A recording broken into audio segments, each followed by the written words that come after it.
আপনাদের একটা কর্মকর্তা উনি ডিউটি লাস্ট কবে করছে? আপনি ডিউটি করতেছেন?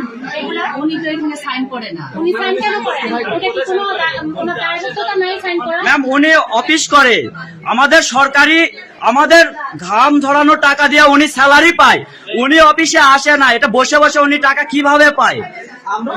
উনি অফিস করে না আমাদের। উনি দুই জায়গার দায়িত্বে না, উনি অ্যাডমিনের ডাইরেক্টর হিসেবে আছে, এখানে অতিরিক্ত দায়িত্ব। অতিরিক্ত দায়িত্বে থাকাকালীন সময়ে যদি সে অনুপস্থিত থাকে সেই ক্ষেত্রে এখানে কে দায়িত্ব কে নিবে? সেটা জানতে চাই। ওইরকম ভাবে কাউকে কোনো দায়িত্ব দেয়া নাই। কেন দেয়া নাই?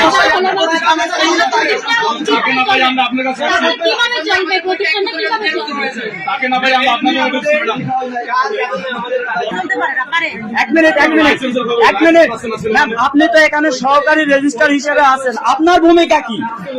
আমি বুঝলাম যে এখানে রেজিস্টার নাই, আপনি সহকারী হিসেবে আছেন, আপনার ভূমিকা কি? আপনার ভূমিকা প্রকাশ করেন যে আপনার কি কি ভূমিকা এখানে। সরকারি রেজিস্টার না, ডেপুটি রেজিস্টার হিসাবে আছি আমরা। অফিসিয়াল যে সকল কাজগুলো করার সেই কাজগুলো আমরা করি। আমাদের দায়িত্ব হলো এটা। অফিসিয়াল নবায়নের জন্য আসছে, এগুলো করে দিতে হবে দিনের দিন। এই যে পরীক্ষা হয়েছে, কিন্তু যারা ভুয়া না তাদেরকে যে মানে চাকরি করার জন্য দিচ্ছে